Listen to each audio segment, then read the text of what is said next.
কি কেমন লাগছে গ্রেপ্তার হয়ে? কেমন আর একদিনে কি বলবেন, কি বুঝবেন? কিছুদিন যেতে দিন, তারপর তো বুঝবেন ঠেলাটা কি যন্ত্রণা। আর কিছুদিন যাক। দর্শক, আজকে কোর্টে তোলা হয়েছিল যাদেরকে ধরা হয়েছে 14 জনকে ওই নিট কাণ্ডে বলতে নিটের সঙ্গে কোনো যোগ নেই, না কোনো পরীক্ষার্থী, না ওই ককরোচ পার্টির কোনো মেম্বার। কেউ একটা ডেকেছে, সব নেমে পড়েছিলেন যা খুশি করব বলে। তো ভাঙচুর এইসব তো করা হয়েছে, পুলিশকে বোতল ছোড়া ইত্যাদি। আর সেই সঙ্গে যেটা করা হয়েছে দেখেছেন আপনারা, মিডিয়াকে অ্যাটাক করা হয়েছে। সাংবাদিক, চিত্র সাংবাদিক, তাদেরকে মারধর, ব্যাপক মারধর করা হয়েছে। অনেককে হাসপাতালে পর্যন্ত ভর্তি হতে হয়েছে। তো তারপরে তো দেখেছেন রাজ্যের মুখ্যমন্ত্রী কতটা কঠোর অবস্থান ব্যক্ত করেছেন।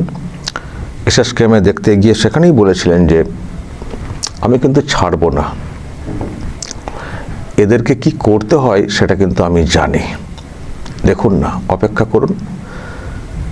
তারপরে যেটা দেখলাম বিধানসভাতে, উনি যেটা বললেন যে ইতিমধ্যেই 70 জনকে চিহ্নিত করে ফেলেছি, সব নাম এখানে বলবো না, 5টা নাম বলছি, বলে 5টা নাম বলেন গুন্ডা দমন আইনে বিচার হবে। যে গুন্ডামি হয়েছে সেটাকে কখনো রেওয়াত করা হবে না, গুন্ডা দমন আইনে ব্যবস্থা হবে। এবং যে 5টা নাম বলেছিলেন বিধানসভাতে, দেখলাম তার মধ্যেও সব গ্রেপ্তার হচ্ছে, এবং আরও যাদের নাম বলেননি চিহ্নিত করা হয়েছে তাদেরকে সব ধরা হচ্ছে। আর সবাই তো পালিয়ে গেছেন, সব তো পালিয়ে গেছেন আর বলবো না, গেছে গুন্ডা। তো খুঁজে আনা হচ্ছে। তো পুলিশ তো অন্ডাল থেকে কোথায়, মানে সব পুলিশও তার নেটওয়ার্ক সাজিয়ে রেখেছে আর কি, ধরবে, চিহ্নিত করে ফেলেছে না ভিডিও দেখে। তো খুঁজে মোটামুটি 14-15 জনকে ধরা হয়েছে। তাদের সব ছবি সামনে আগেই এসছে, দেখেছেন আপনারা, আমি সকালেই দেখিয়েছি। তো এটা একেবারে ভিডিও যখন তোলা হচ্ছিল। আরও সব ধরা হচ্ছে, হয়তো কালকে শুনবেন আরও কজনকে ধরা হয়েছে। পুলিশ ছাড়বে না, পুলিশ মন্ত্রী তারা মানে এই বিষয়ে খুব ক্ষিপ্ত। দেখুন, ক্ষিপ্ত হওয়ারই কথা। রাজ্যে একটা পরিবর্তন এসছে, নতুন করে একটা সরকার শুরু হয়েছে। সরকার চেষ্টা করছে যে মানে আইন শৃঙ্খলা সব মেনটেন করে একটা সুন্দর একটা আইনি প্রতিষ্ঠা, যেটা ছিল না, তো সেখানে নেমে পড়েছে, একটা সুযোগ এসে গেছে, নেমে পড়েছে। কোথায় নিটের ব্যাপার, নিটের পরীক্ষা, নিটের যারা মুভমেন্ট করছিলেন তারা তাদের মতো করে করছেন, তাদের সঙ্গে একটা সিস্টেমে কথা হচ্ছে। আর এরা সেটাকে হাতিয়ার করে মানে একেবারে মানে এই মৌকা আর কি, যা খুশি করব। এর মধ্যে কিছু পলিটিক্যাল ইন্ধন তো আছেই, টিএমসির জগৎও দেখতে পেয়েছেন আপনারা। আর সেই সঙ্গে যাদেরকে ধরা হচ্ছে, নামটাম দেখে শুনে নিশ্চয়ই বুঝতে পেরেছেন, এদের অন্য রাগ আছে বিজেপি সরকারের প্রতি। এবং মুখ্যমন্ত্রী তো বলেইছেন, আমরা এখানে এসে এমন কিছু কর্মসূচি, মানে এমন কিছু বিষয় নিয়েছি, তাতে হয়তো অনেকের মানে সহ্য হচ্ছে না। অনেকে বলতে ওই শুক্রবারই মানে মুসলিমদের অংশকেই বলার চেষ্টা হয়েছে, কারণ এখানে ওই ইচ্ছে মতো গরু জবাই করতে দেওয়া হয়নি। কাস্ট না, ওই ওবিসির ব্যাপারটাতে হস্তক্ষেপ করা হয়েছে। আজানের ব্যাপারেও শব্দের একটা লিমিট ব্যাপারটা বলে দেওয়া হয়েছে। তবে কোনোটাই বন্ধ, একেবারে বাধা এটা হয়নি। কিন্তু এরা তো সেরকম না, এরা তো যতটা না অন্তর থেকে ধর্মকে মানে, তার থেকে বেশি দেখানোর চেষ্টা করে। আর একটু জেহাদি মনোভাব, ধর্মের জন্য কিছু করলে জান্নাত চলে যাব, 72টা হুর পাবো, এই টাইপের মানসিকতা বেশিরভাগ। তো যাই হোক, বিষয়টা হচ্ছে যে ধরা হয়েছে, মুখ্যমন্ত্রী খুবই কঠোর এইসব বিষয়। তো আজকে যেটা হয়েছে, নিশ্চয়ই আপনাদের একটা কৌতূহল যে আজকে কি হলো, কোর্টে বিষয়টা কি হলো, বা গুন্ডা দমন আইনের ব্যাপারটা কি দাঁড়ালো। দেখুন দর্শক, আজকে যে কোর্টে তোলা হয়েছিল, সেই কোর্টেতে আজকে হচ্ছে সানডে, রবিবার, স্পেশাল কোর্ট। তো আজকে যেটা হয়েছে, আজকে হিয়ারিং হওয়ার পরে 2 দিনের পুলিশ কাস্টডি দিয়েছে, 2 দিনের। তার মানে এই না যে পরদিন জামিন, 2 দিনের পুলিশ কাস্টডি, 2 দিন পরে রেগুলার কোর্টে উঠবে বিষয়টা, সেখানে আবার হবে। তো আজকে এদের তরফ থেকে যারা ছিলেন আইনজীবী, তারা কয়েকটা প্রশ্ন ওখানে তুলেছেন, বেলের জন্য অ্যাপিল করেছিলেন। আর সে সঙ্গে দুটো প্রশ্ন শুনলাম যেটা তোলা হয়েছে। একটা হচ্ছে যে কি হবে না হবে সেটা বিধানসভায় দাঁড়িয়ে মুখ্যমন্ত্রী বলে দিচ্ছেন, মানে এইরকম একটা ভূমিকা, মানে প্রশ্ন তোলা হচ্ছে। যেহেতু মুখ্যমন্ত্রী বিধানসভাতে বলছেন না, আসলে মুখ্যমন্ত্রী কেন বলছেন? মুখ্যমন্ত্রী শুধু তো ব্যবস্থা নেওয়ার ব্যাপারটা ভাবছেন না, মুখ্যমন্ত্রীকে বলতে হচ্ছে এটার মাধ্যমে যদি গোটা রাজ্যকে সতর্ক করা যায়, গোটা রাজ্যের এই ধরনের লোকেদেরকে সতর্ক করা যায়, এই ধরনের লোকেদের মধ্যে যদি ভয় ঢোকানো যায়। দেখুন, মুখ্যমন্ত্রী তো এরকম ইচ্ছা না যে সবাইকে অ্যারেস্ট করে রেখে দেবো, অত সম্ভাবনা, কত জেল লাগবে। মুখ্যমন্ত্রী কি চাইছেন যে কিছু কিছু অ্যাকশন এমন নেব তাতে করে বাকিরা যাতে সতর্ক হয়ে যায়, যাতে করে আর এরকম ঘটনা না ঘটে। মুখ্যমন্ত্রীকে সত্যি কি মুসলিম বিরোধী? আমি তো আগে কতগুলো ভিডিও দেখিয়েছি। তো মুসলিম বিরোধী হলে মুর্শিদাবাদে যে ঘটনা ঘটলো, রেল অ্যাক্সিডেন্ট, ছোট ছোট বাচ্চার মারা যাওয়াটা খুব প্যাথেটিক। ঘটনা ঘটলে সরকার পাশে দাঁড়ায়, তো সরকার পাশে দাঁড়ায়, সরকারি ডিএম কাউকে দিয়ে করে দিতে পারতেন সাহায্য সহযোগিতা। মুখ্যমন্ত্রী গেলেন কেন? ওখানে গেলেন, মায়েদের সঙ্গে কথা বললেন, চোখে জল এলো, হাত ধরে কথা বলা ইত্যাদি, বাচ্চার সঙ্গে কথা বলা। মুসলিম বিদ্বেষী না, এটা আমাদের না একটা রোগ হয়ে গেছে আমাদের সমাজে। মুসলিমদের একটা অংশ না ক্রিমিনাল, এটা আমি মুসলিম হিসেবে বলতে কোনো দ্বিধা নেই, ক্রিমিনাল মাইন্ডেড। একটা হচ্ছে ডিরেক্টলি লুটপাট করবো, ওই ধরনের ক্রিমিনাল মেন্টালিটি। আর একটা হচ্ছে ধর্মীয় এতটাই গোড়ামি আছে, এরা সেই জিহাদ মানসিকতাকে এমনভাবে রপ্ত করে নিয়েছে, এটা সমাজের জন্য ভয়ঙ্কর। যারা ওরা মনে করছে এসব করে মনে হয় জান্নাত পেয়ে যাবো, ওইসব জান্নাত যাওয়া যায় না। খুন খারাপি করে, মারধর করে, অশান্তি করে জান্নাত যাওয়া যায় না, ভুলভাল সব কনসেপ্ট। তো এই কনসেপ্ট তো এখানে আছে না, এটাকে বিরাট করতে সাহায্য করা হয়েছিল গত সরকারের তরফ থেকে, কারণ ভোট একটা বড় বালাই ছিল, তাদেরকে বেশি করে উস্কানো হতো, এইসব করতে বেশি করে বলা হতো, কেন্দ্রের বিরুদ্ধে, বিজেপির বিরুদ্ধে বারবার উস্কানো হতো, বলে এই মানসিকতা রয়ে গেছে। এখন এটাকে উপরে ফেলতে গেলে একটু কঠোর ব্যবস্থা নিতে হবে। মুখ্যমন্ত্রী এসেই বুঝেছিলেন যে কঠোর ব্যবস্থা নিতে হবে, নাহলে মুশকিল আছে। সেই জন্যই গুন্ডা দমন আইন বলে একটা কঠোর আইন আনা হয়েছে, যেটা ধরলেই মোটামুটি 1 বছর ওই আইনে, ওই ধারায় যদি মানে ধরা হয়, প্রয়োগ করা হয় যদি। তো এই জন্যই করছেন মুখ্যমন্ত্রীর উদ্দেশ্য এই না যে সবাইকে বেঁধে ফেলবো, সব মুসলমানদেরকে বেঁধে ফেলবো, সম্ভব না। আর মুসলিম বিদ্বেষী না ওই ব্যক্তিটি, হিন্দু ভাই কথা বলেছিলেন পরিবর্তনের জন্য। আর শুনছেন তার মুখে, আর এরকম কথা শুনবেন না। উনি সবার মুখ্যমন্ত্রী, উনি বলেও থাকেন সবার মুখ্যমন্ত্রী। আসলে যেটা চলছিল সেটার পরিবর্তন চাইছেন উনি।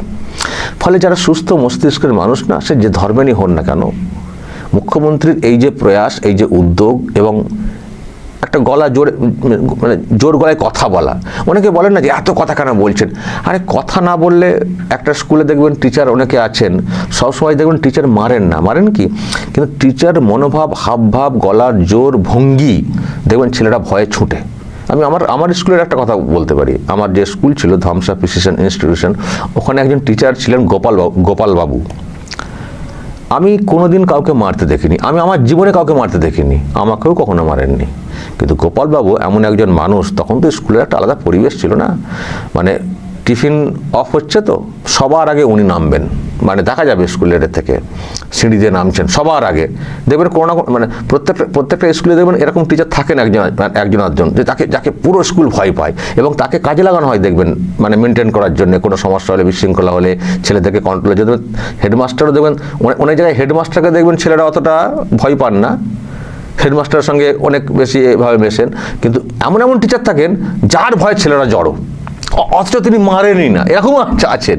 তো এই কাজে লাগানো হয় স্কুলের তরফ থেকে, হেডমাস্টার অনেক ক্ষেত্রে কাজে লাগান। যেমন আমাদের স্কুলে গোপাল বাবুকে, আমাদের যিনি প্রধান শিক্ষক ছিলেন, তাকে কাজে লাগাতেন একটু কন্ট্রোল আনার জন্য। আর উনি প্রধান শিক্ষক খুব নিরীহ মানুষ ছিলেন। যাই হোক, তো যখন নামতেন, ওই মানে দেখতে পাচ্ছি নামছেন উপর থেকে নিচে সিঁড়ি দিয়ে, ওই টিফিন অফ হয়ে গেছে, মাঠে যেখানে ছেলেটা থাকতো ছুটে সব ঘরে ঢুকে পড়তো। এতটাই ভয়, এতটাই তার বডি ল্যাঙ্গুয়েজ ছিল, আর গলার জোর ছিল।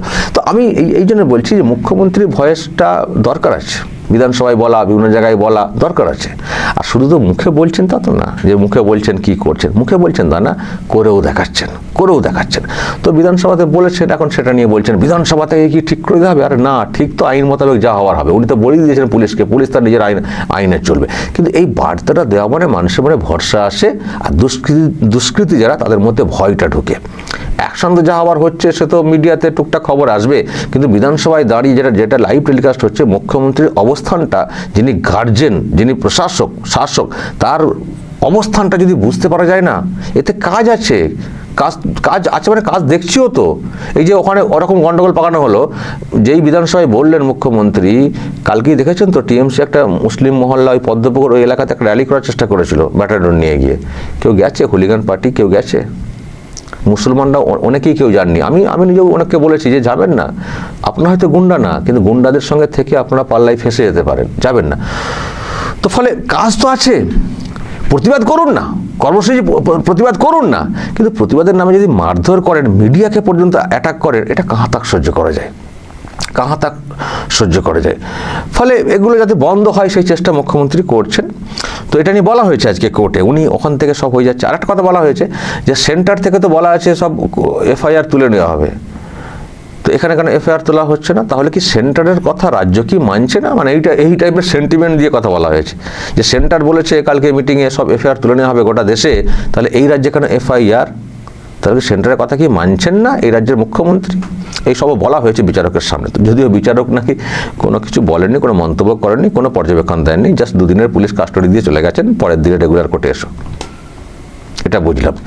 তো এটা বলা হয়েছে। কিন্তু আজকের আমি সকালে দর্শক বলেছি, মুখ্যমন্ত্রী অবস্থান ব্যক্ত করে দিয়েছেন যে সেন্ট্রাল কোন ক্ষেত্রে বলেছে এফআইআর স্টপ করব, কোন ক্ষেত্রে? যারা নিটের সত্যিকারের নিট পরীক্ষার্থী, যারা ককরোচ পার্টি বা যারা মানে আসল যারা প্রতিবাদী, তাদের ক্ষেত্রে বলেছে।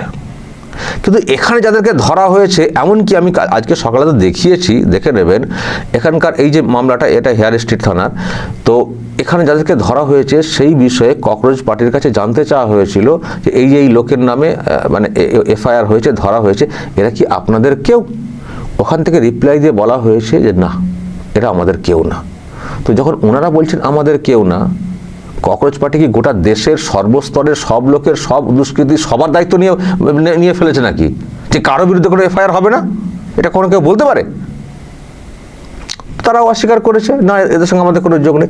তো যদি ওরা অস্বীকার করে যে আমাদের কোনো যোগ নেই, আমাদের লোক না, তো সেখানে ওই থিওরি কি করে অ্যাপ্লিকেবল হবে, যেটা আজকে বলা হয়েছে কোর্টে, যে কেন্দ্র বলেছে স্টপ করতে, এখানে কেন? আর ওটার সঙ্গে কোনো সাথী নেই, মুভমেন্টকারী ওদের প্রশ্ন নিয়ে ব্যাপার ছিল, আর এরা ওই সুযোগকে কাজে লাগিয়ে কেউ পলিটিক্যাল ফায়দা, কেউ বা ধর্মীয় অ্যাঙ্গেলে এই সুযোগে কিছু অ্যাটাক করো। আর মিডিয়ার উপরে প্রচুর দোষ, কারণ মিডিয়ার লোকেরা ওদের ব্যাপারে বেশি কথা বলছে না, সেই জন্য। তো ফলে এটা খাপ খায় না, যদিও বিচারক কিছু বলেননি, উনি শুনেছেন জাস্ট। তো এই হচ্ছে ব্যাপার দর্শক, দুদিনের পুলিশ কাস্টডি দেওয়া হয়েছে। কিন্তু নিশ্চয়ই আপনাদের মধ্যে একটা কৌতূহল, তাহলে গুন্ডা দমন আইনটা কি হলো? দুদিনের, আবার দুদিন কেন? এতে 1 বছর থাকার কথা। নিশ্চয়ই আপনারা বলবেন 1 বছর থাকার কথা, আবার 2 দিন পরে কেন? দেখুন, গুন্ডা দমন আইনের ব্যাপারে শুনেছেন তো? ব্যাপারটা কি? গুন্ডা দমন আইনটার কতগুলো সিস্টেম আছে। গুন্ডা মানে ওই আইনের আওতায় সেই সব গুন্ডাই আসবে যাদের ক্রিমিনাল ব্যাকগ্রাউন্ড থাকতে হবে। ক্রিমিনাল ব্যাকগ্রাউন্ড যেমন প্রথমবার কেউ এসেছে, বড় কিছু অন্যায় করে এলে সে নিশ্চয়ই হয়ে যাবে, কিন্তু প্রথমবার এলে তাকে আরও বেশি করে দেখতে হবে, কারণ কঠিন আইন তো। রাজ্যের মুখ্যমন্ত্রী বলেছেন আমরা অহেতুক কোনো মানুষকে হ্যারাস করবো না, এটাও কিন্তু পরিষ্কার বলে দিয়েছেন। আগের মতো চলবে না, কিন্তু মানুষকে জব্দ করার জন্য গাঁজা কেস দিয়ে দাও, ওই রকম কিন্তু এই সরকার করবে না, পরিষ্কার বলে দিয়েছে। কিন্তু গুন্ডাদেরকে ছাড়া হবে না। কিন্তু কারা গুন্ডা সেটাকে চিহ্নিতকরণ করতে হবে। তো সেই চিহ্নিতকরণের একটা প্রক্রিয়া আছে, তাদের বিষয়ে জানা, সব কিছু খোঁজা দেখা, একটা কমিটিরও ব্যাপার থাকবে পুলিশের, যেখান থেকে আইডেন্টিফাই করবে যে হ্যাঁ এরা সত্যিই গুন্ডা, এরা সত্যিই সমাজের জন্য ক্ষতিকারক, তারপর ওই ধারাটা অ্যাপ্লিকেবল হবে। আজকে যেটা হয়েছে, আজকে সাংবাদিকদের উপরে আক্রমণ হয়েছে, সেই অভিযোগ করা হয়েছে, তার ভিত্তিতে যেসব ধারা, সেই সব ধারার ভিত্তিতে করা হয়েছে। তার মধ্যে একটা কঠিন ধারা এখানে আছে, তা West Bengal maintenance of public order act, তারও বড় সাজা আছে, 10 বছর পর্যন্ত সর্বোচ্চ সাজা।